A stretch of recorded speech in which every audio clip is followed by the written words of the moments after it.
Hello बच्चों, चलिए प्रश्न को देखते हैं।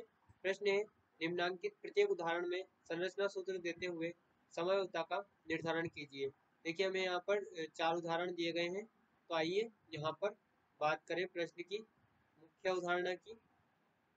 बच्चों यहाँ पर प्रश्न की जो मुख्य अवधारणा हम लिख सकते हैं, मुख्य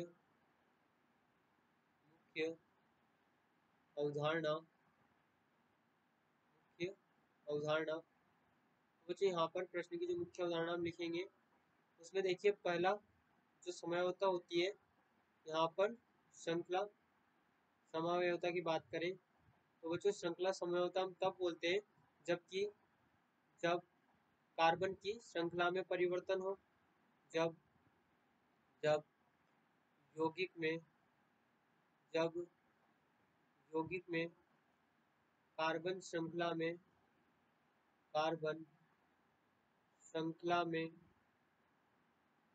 में परिवर्तन कार्बन श्रृंखला में परिवर्तन हो, जब यौगिक में कार्बन श्रृंखला में परिवर्तन हो।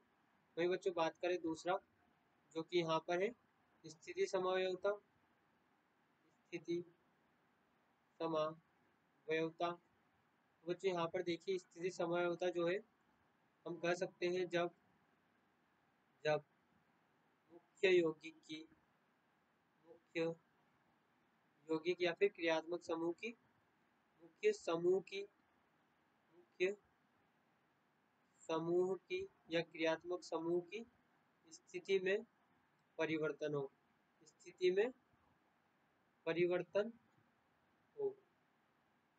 ये बच्चों देखिए अगला बात करें यहाँ पर क्रियात्मक समूह समवायवता की। क्रियात्मक समवायवता देखिए बच्चों यहाँ पर हम लिख सकते हैं जब यौगिक में क्रियात्मक समूह परिवर्तित हो। क्रियात्मक समूह परिवर्तित हो। वही बच्चों अगला जो यहाँ पर हम कह सकते हैं मध्यावयवी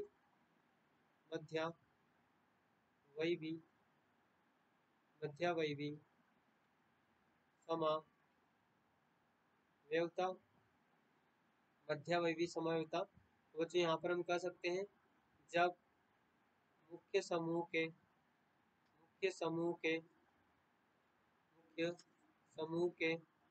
दोनों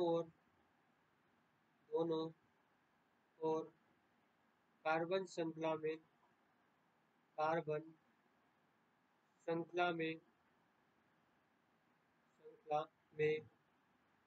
परिवर्तन हो। देखिए बच्चों यहाँ पर बात करें प्रश्न में दिए गए उदाहरण की, तो यहाँ पर पहला उदाहरण जो हमें दिया गया है उदाहरण जिसमें कि 1 एमिनो प्रोपेन और 2 एमिनो प्रोपेन दिया गया है। तो बच्चों देखिए इसे इसकी संरचना बनाते हैं, उसे समझते हैं। तो यहाँ पर देखिए पहला जो उदाहरण हमें दिया गया है वह है 1 एमिनो प्रोपेन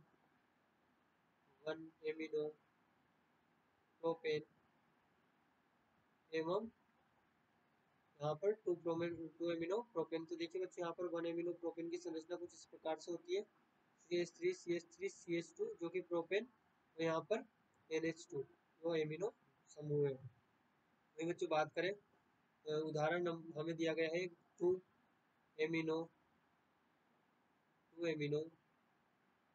प्रोपेन।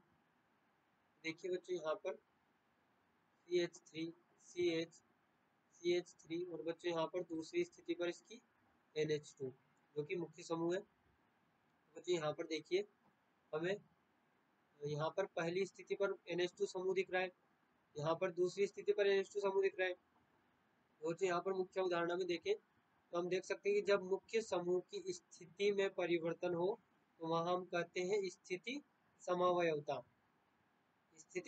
तो बच्चों यहाँ पर मुख्य समूह की स्थिति में परिवर्तन हो रहा है तो इसे हम कहेंगे स्थिति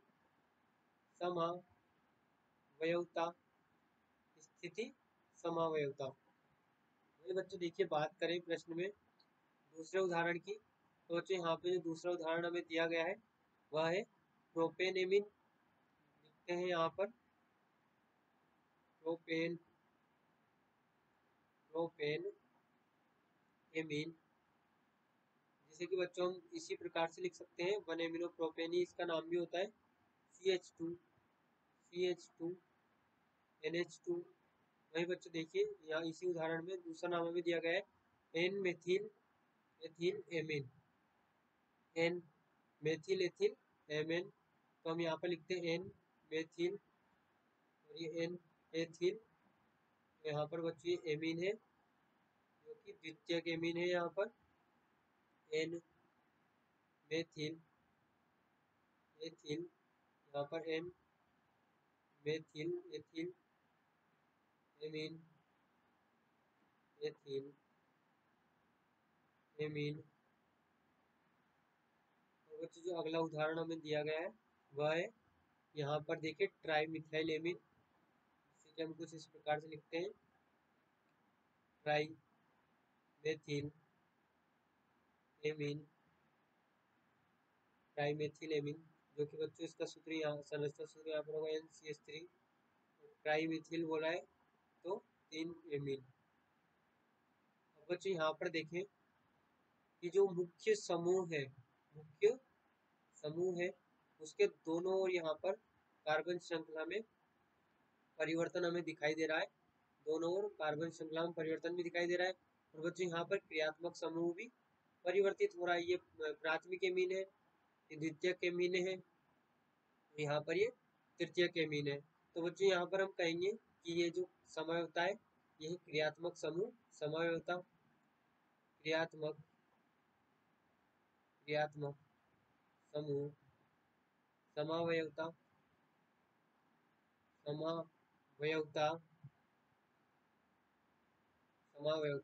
बच्चों यहाँ पर देखिए हम इसे मध्यवर्ती समवायवता क्यों नहीं कहेंगे, क्योंकि देखिए मध्यवर्ती समवायवता में हमने लिखा है कि दोनों ओर कार्बन श्रृंखला के दोनों ओर यहाँ पर परिवर्तन होना चाहिए, लेकिन देखिए यहाँ पर दोनों ओर परिवर्तन नहीं है।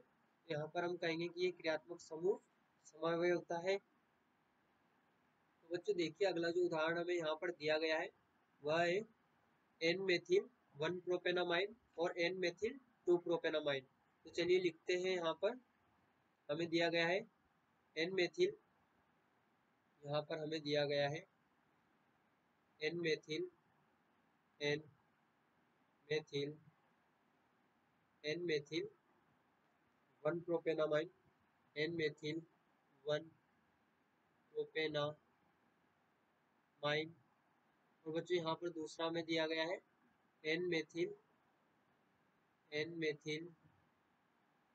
2 प्रोपेनामाइन, एन मेथिल 2 प्रोपेनामाइन। तो देखिए बच्चों यहाँ पर इनकी संरचना कुछ इस प्रकार होगी CH3 CH2 NH और CH3। तो बच्चों बात करें एन मेथिल 2 प्रोपेनामाइन की, तो देखिए इसकी संरचना कुछ इस प्रकार होगी CH3 CH3 NH और CH3। देखिए मुझे 2 प्रोपेनामाइन बोला है यहाँ पर, दूसरी स्थिति पर प्रोपेनामाइन। बच्चों यहाँ पर देखिए कि कार्बन की श्रृंखला में यहाँ पर परिवर्तन हो रहा है। देखिए यहाँ पर कार्बन की श्रृंखला 3 की थी, यहाँ भी 3 की है, लेकिन यहाँ पर देखिए कार्बन की श्रृंखला में यहाँ पर स्थिति 1 पर प्रोपेनामाइन है, यहाँ पर स्थिति 2 पर है। तो बच्चों यहाँ पर हम कह सकते हैं कि यहाँ पर कार्बन श्रृंखला में परिवर्तन हुआ है। देखिए कार्बन की श्रृंखला पहले यहाँ पर 3 की थी, अब देखिए 2 प्रोपेनामाइन, तो यहाँ पर हम कह सकते हैं कि ये जो समवायवता है ये यहाँ पर श्रृंखला समवायवता है, श्रृंखला समावयवता यहाँ पर ये है। अब बच्चों देखिए अगला जो उदाहरण हमें दिया गया है ये हमारा तीसरा उदाहरण था, यहाँ पर ये दूसरा। और बच्चों देखिए यहाँ पर जो चौथा उदाहरण हमें दिया गया है वह 1 एमीन ब्यूटेन एवं 2 मेथिल 1 एमीन प्रोपेन। देखिए बच्चों यहाँ पर हम लिखे चौथा उदाहरण जो हमें दिया गया है, चौथा उदाहरण यहाँ पर हमें दिया गया है 1 amine, butane 1 amine, butane butane यहाँ पर लिखेंगे हम 1 ब्यूटेन एमीन या ब्यूटेन 1 एमीन। यहाँ पर देखिए ब्यूटेन ब्यूटेन 1 एमीन, इसकी संरचना बच्चों यहाँ पर कुछ इस प्रकार से होगी CH3 CH2 CH2 CH2 और NH2। वही बच्चों बात करें तो दूसरा में यहाँ पर दिया गया है वह है 2 methyl 1 amino propane, 2 methyl 1 amino propane. यहाँ पर लिखेंगे 2 methyl 1 amino 1 amino 1 amino propane, 2 methyl 1 amino propane. इसकी संरचना बच्चों को इस प्रकार से बनेगी CH3 CH2 CH2 NH2 और बच्चों दूसरी स्थिति पर यहाँ पर मिथाइल समूह। तो देखिए बच्चों यहाँ पर भी देखें तो यहाँ पर भी हमें कार्बन श्रृंखला में परिवर्तन दिखाई दे रहा है। यहाँ पर श्रृंखला 4 की थी, यहाँ पर जो श्रृंखला है वह 4 कार्बन की थी और बच्चों यहाँ पर श्रृंखला है वह 3 कार्बन की है। तो बच्चों यहाँ भी हम कह सकते हैं कि जो समावयवता हमें दिखाई दे रही है वह श्रृंखला समावयवता होगी, श्रृंखला समावयवता होगी। तो देखिए बच्चों यहाँ पर हमने चारों उदाहरण के यहाँ पर संरचना सूत्र देखे, उनमें पाई जाने वाली समावयवता देखी, जो कि हमारे प्रश्न का उत्तर है। तो बच्चों आशा करते हैं आपको प्रश्न समझ में आया होगा। धन्यवाद।